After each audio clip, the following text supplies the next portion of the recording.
তারা মিলে রাম মন্দির থেকে পয়সা চুরি করেছে। পয়সা চুরি করেছে, সোনা দানা গয়না চুরি করেছে। যেখানে তারা পেট ভরছে, তারা ভোগবিলাস করছে, কিন্তু আমাদের সনাতনী জাতির জন্য, আমাদের সমাজের জন্য কোনো সেই পয়সা কাজে লাগাচ্ছে না। যেরকম আমাদের ভারতবর্ষে আমরা রয়েছি, সামান্য বৃন্দাবনে রয়েছি, ভালো করে একটা গুরুকুল নেই। গুরুকুল আছে, সেরকম জায়গা আছে, সেখানে পয়সা দিয়ে পড়াতে হয়, লক্ষ লক্ষ টাকা খরচ করে গুরুকুল শিক্ষা দিতে হয়। আমরা হতভাগা হিন্দু। আজকে আপনি অন্য জাতিদেরকে দেখেন, অন্য জাতির ধর্মদের লোকদেরকে দেখেন, তারা ছোট থেকেই ছেলে মেয়েদেরকে ধার্মিক শিক্ষা দেয় ফ্রিতে, পয়সা লাগে না তাদের, ফ্রিতে তারা ধার্মিক শিক্ষা দেয়। আজকে আমাদের ধার্মিক প্রতিষ্ঠান কোথায় থেকে 15 জন আছে, তাদের ঘর থেকে অলরেডি 1 কোটি টাকার মতো তারা পুলিশ তারা তদন্ত করে 1 কোটি টাকার মতো উদ্ধার করেছে তাদের বাড়ি থেকে।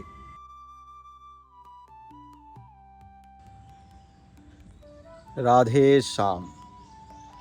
সবাইকে আকাশ বৃন্দাবন ব্লগে এসে স্বাগতম।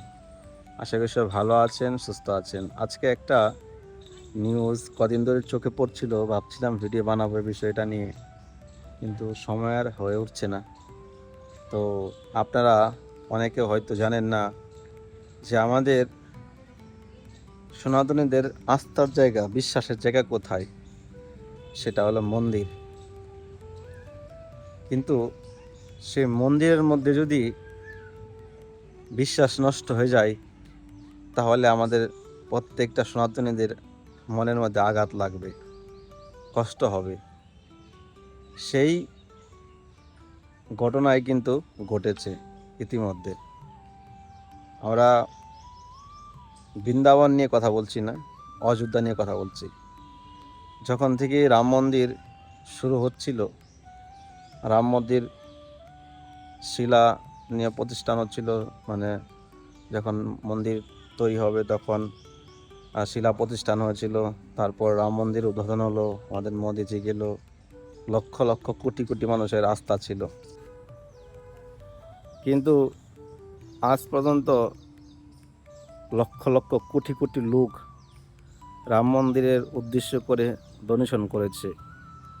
যে পয়সা মন্দিরে লাগার কথা, তার থেকে 100 গুণা বেশি মানুষ মন্দিরে দান করেছে, ডোনেশন করেছে।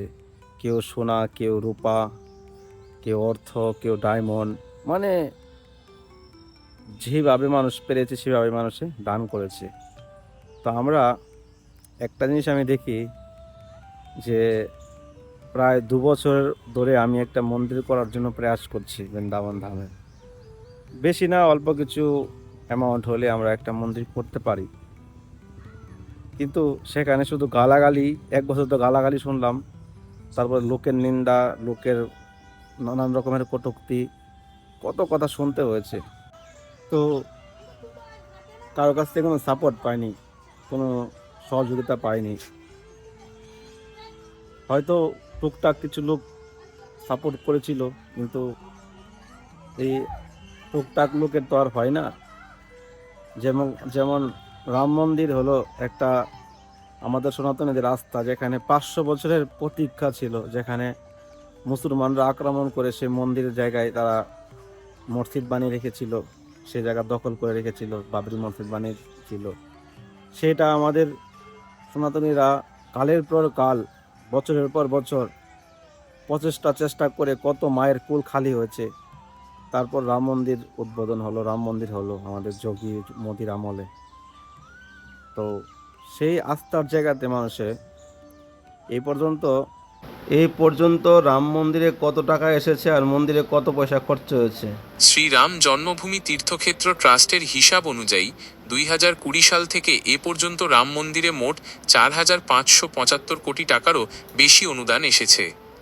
অন্যদিকে মন্দির নির্মাণ ও অন্যান্য আনুষঙ্গিক কাজে এ পর্যন্ত প্রায় 2,475 কোটি টাকা খরচ হয়েছে এবং বাকি প্রায় 2,100 কোটি টাকা ব্যাংকে ফিক্সড ডিপোজিট এফডি হিসেবে জমা রয়েছে। তারপর সোনা দানা পয়সা তো সেগুলো তো ছেড়ে দিলাম। তো আমরা কদিন আগেই শুনেছি যে রাম মন্দিরের যারা ট্রাস্টি ছিল, ট্রাস্টির সঙ্গে যারা কিছু লোক ছিল, নিচু লেভেলের লোক, তারা মিলে রাম মন্দির থেকে পয়সা চুরি করেছে। পয়সা চুরি করেছে, সোনা দানা গয়না চুরি করেছে। যেখানে 10,000 15,000 টাকা মান্থলি বেতন, যারা টাকা গুনে, যারা ম্যানেজমেন্টের দায়িত্বে রয়েছে, তারা কোটি কোটি টাকার প্রপার্টি কিনছে, সোনা দানা ঘর ভর্তি করছে, টাকা পয়সা মানে আহামরি এক রাজস্বিকভাবে তারা জীবনযাপন করছিল। তো ভগবানের পয়সা, ভগবানের মন্দিরের দানের পয়সা, সেটা একদিন দুদিন 3 দিন তুমি ভোগ করতে পারবে, কিন্তু একটা সময় আসবে তোমার জীবনে তুমি ধরা খাবেই। সত্যের জয় সবসময়, অসত্যের বিনাশ হয়। তো আমরা যারা আজকাল ভাবি যে মন্দিরে ডোনেশন করলেই সেবায় লাগবে কিনা, এটা তো রয়েছে কিছু মানুষের মধ্যে। তার মধ্যে কোটি কোটি টাকা, কেউ 1000 100 কোটি, কেউ মানে লিমিট ছাড়া আনলিমিটেড লোক মানুষের ডোনেশন করেছে। বড় বড় সেলিব্রিটি থেকে ধরে, নেতা মন্ত্রী থেকে ধরে, বিদেশ থেকে পর্যন্ত এখানে ভক্তরা মানুষে রাম মন্দিরে ডোনেশন করেছে। কিন্তু অবশেষে কি হলো? অবশেষে কি হলো? চুরি হলো। নিউজটা আমি শুনছি কদিন ধরে, কিন্তু আমি ভাবছিলাম ভিডিওটা দিব। ওখানকার যে ট্রাস্টের যে মেন একজন হেড ছিল, আপনারা নিউজে সার্চ করলে পেয়ে যাবেন। আমি তখনই ভাবছিলাম যে ওইসব লোকগুলা যে ট্রাস্টি বানিয়েছে, তারা কিভাবে চলবে। আমি শুনেছি নাকি তা খুব মানে নামি দামি প্রতাপশালী লোক, তাদেরকে নাকি ট্রাস্টিতে দায়িত্ব দিয়েছিল। তো টাকার লোভ, কোটি কোটি টাকা সামনে চোখে দেখছে, তাদের লোভ আর সামলাতে পারেনি। ভগবানের পয়সা তারা চুরি করলো, লুটপাট করলো। এমনকি আমি শুনেছি যখন রাম মন্দির শুরু থেকেই ট্রাস্টের লোকেরা কমিশন পেত, যেখানে 100 থেকে 40% কমিশন পেত। এবার বুঝেন, এ পর্যন্ত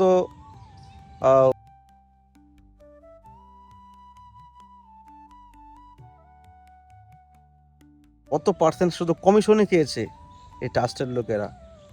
এই জন্য আমাদের মঠ মন্দির যে রয়েছে আমাদের ভারতবর্ষে, আমাদের মঠ মন্দিরের পয়সা সরকার দখল করে আছে।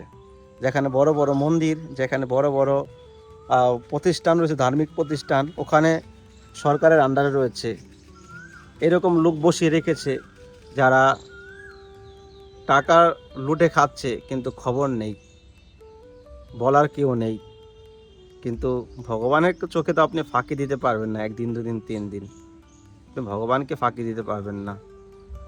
তো আমি এটাই বলবো যে আমাদের ভারতবর্ষে হাজার হাজার মন্দির রয়েছে, কোটি কোটি মিলিয়ন মিলিয়ন পয়সা ভক্তরা ডোনেশন করছে।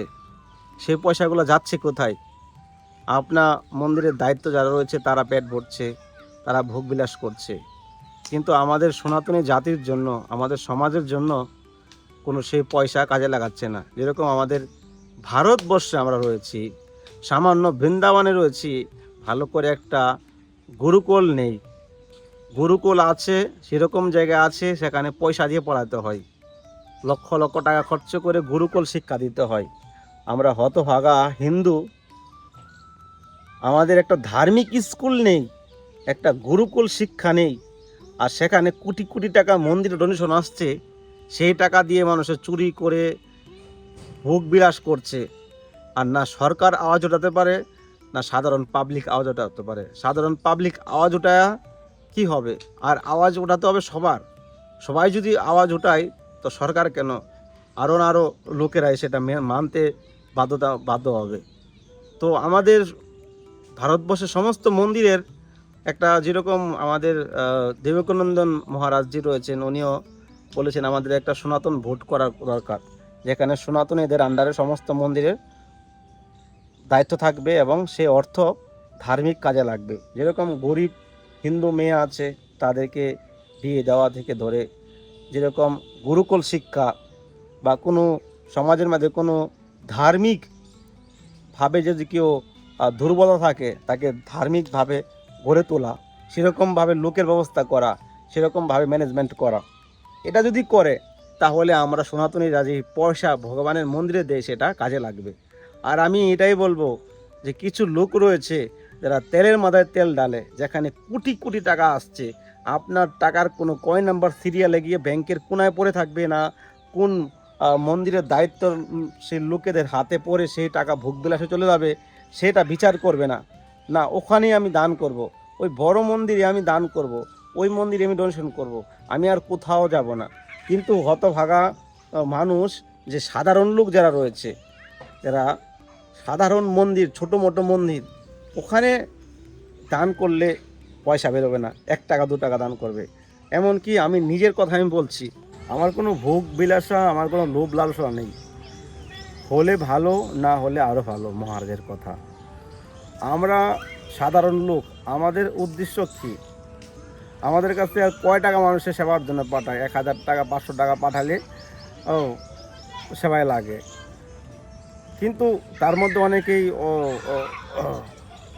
পাঠায়, অনেকে পাঠায় না ভগবানের সেবার জন্য, সেটা পার্সোনাল ম্যাটার। কিন্তু আমরা একটা এরকম প্রয়াস করছিলাম যে একটা মন্দির বৃন্দাবনে আমরা বানাই, লক্ষ লক্ষ লোক এখানে দেখছে, অনেক আরব আরব কোটি টাকার মালিকও হয়তো রয়েছে যারা আমার ভিডিও দেখে। তো ভগবান আপনাকে দিয়েছে, আপনি সঠিক জায়গায় ভগবানের সেবায় লাগান। আপনি রাম মন্দিরের মতো আরও বড় বড় মন্দির রয়েছে যেখানে কোটি কোটি টাকা আসছে, এই পর্যন্ত 2000 কোটি টাকা এখন রয়েছে। কত হাজার 100 কোটিরও বেশি নাকি সরকার খালি ট্যাক্স পেয়েছে মন্দিরের, এত পয়সা মন্দিরে এসেছে। তো সেই পয়সাগুলো রেখে দেওয়া হয়েছে, কী লাগাচ্ছে সবাই?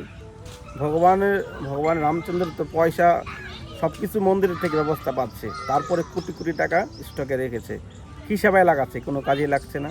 রাম মন্দির তো হয়েই গেছে। তো এই যে আমাদের ভারতবর্ষে যত বড় বড় মন্দির রয়েছে, যেরকম তিরুপতি বালাজি, ওখানে সোনা দানা মানুষে দান করে, লক্ষ লক্ষ কোটি কোটি টাকা মানুষ দান করে, সেই পয়সা সরকার নিয়ে নিচ্ছে, সরকার নিয়ে তারা সরকারের কাজে লাগাচ্ছে। তো এটা তো আমাদের সনাতনীদের কাজ নয়। হ্যাঁ, যেখানে যে মন্দিরে সেরকম সেবা আসছে না, সেই মন্দিরে আপনি সেবায় লাগান। যেখানে কোটি কোটি টাকা আসছে, ওখানে আপনার দান করা দরকার নেই। এখানে আপনি 1 টাকা 2 টাকা 5 টাকা 10 টাকা তোলাতে পারেন, কিন্তু যেখানে বড় বড় মন্দির, ওখানেই আপনি কোটি কোটি টাকা দান করবেন। তাহলে তো আপনার কী হবে? এই আপনার এরকমই মানুষ লড়তে থাকবে আর আমাদের সনাতন ধর্মের কলঙ্ক করবে। আজকে আপনি অন্য জাতিদেরকে দেখেন, অন্য জাতি ধর্মদের লোকদেরকে দেখেন, তারা ছোট থেকেই ছেলে মেয়েদেরকে ধার্মিক শিক্ষা দেয় ফ্রিতে, পয়সা লাগে না তাদের, ফ্রিতে তারা ধার্মিক শিক্ষা দেয়। আজকে আমাদের ধার্মিক প্রতিষ্ঠান কোথায়? কোথায় আমাদের ধার্মিক প্রতিষ্ঠান? না নিজের ধর্ম মানতে চেষ্টা করে, না নিজের ধর্ম কাউকে যদি করে তাকে মানতে স্বীকার করার চেষ্টা করে। না, রাবণের মতো খালি ভোগবিলাস করবে, নিজের ধর্মের কথা খবর নেই, নিজের ধর্মের কি হচ্ছে, নিজের সমাজে কি হচ্ছে সেটাতে কোনো মতলব নেই। হিন্দু জাতির এই অবস্থা। তো আমি এটাই বলবো যে আপনারা ভগবানের সেবা করেন, কিন্তু সেরকম জায়গায় করেন। আমরা এতদিন ধরে চেষ্টা করছি বৃন্দাবনে একটা মন্দির করব, সামান্য অর্থ হলে আমরা একটা মন্দির করতে পারি, যেখানে অনেক সাধু বৈষ্ণবরা আসে, অনেক ভক্তরা আসে, হয়তো 2 দিন 3 দিন তো তাদেরকে মন্দিরে রাখতে পারি, তাদেরকে অন্তত না রাখার ব্যবস্থা করতে পারি, প্রসাদের ব্যবস্থা তো রাখতে পারি। অনেকে বৃন্দাবনে এসে প্রসাদ চাই, কোথায় প্রসাদ পাওয়া যায় বৃন্দাবনে এসে? বড় বড় মন্দির রয়েছে, কোথায় আপনাকে কোনো মন্দির থেকে তো প্রসাদ দেয় না। এত বড় বড় মন্দির আছে, কোনো মন্দির থেকে প্রসাদ দেয় না। আপনি 100 টাকা দান করবেন, 500 টাকা দান করবেন, হয়তো একটু লাড্ডু প্রসাদ, একটু মিষ্টি প্রসাদ হয়তো দিল। অনেক মন্দিরে তো দেয়ই না। তো এই প্রসাদের জন্য তো মানুষ বৃন্দাবনে আসে, কিন্তু প্রসাদেরই পায় না বৃন্দাবনে এসে। তো অন্তত ভগবানের প্রসাদটা তো ভক্তদেরকে খাওয়াতে পারতাম, মানুষকে খাওয়াতে পারতাম। তো এটাই প্রয়াস করে যাচ্ছি। যদি আপনার সেরকম সাধু থাকে তাহলে আসুন, আমরা সবাই মিলে একটা ছোটোখাটো বৃন্দাবনে রাধা মাধব মন্দির করি, যেখানে সাধু বৈষ্ণবের সেবা হবে, সাধ্য অনুযায়ী ভগবানের সেবা হবে, ভক্তদের জন্য সেবা হবে। এটাই জীবনে প্রয়াস করছি। এবার আপনি ভাবুন, যেখানে কোটি কোটি টাকা আসছে সেই জায়গায় দান না করাটাই সবথেকে বেটার, নাহলে আপনার পয়সা এরকম লুটবে। নিউজে অলরেডি আমি শুনেছি 1 কোটি টাকার মতো খালি ক্যাশ তাদের বাড়ির থেকে উদ্ধার করেছে।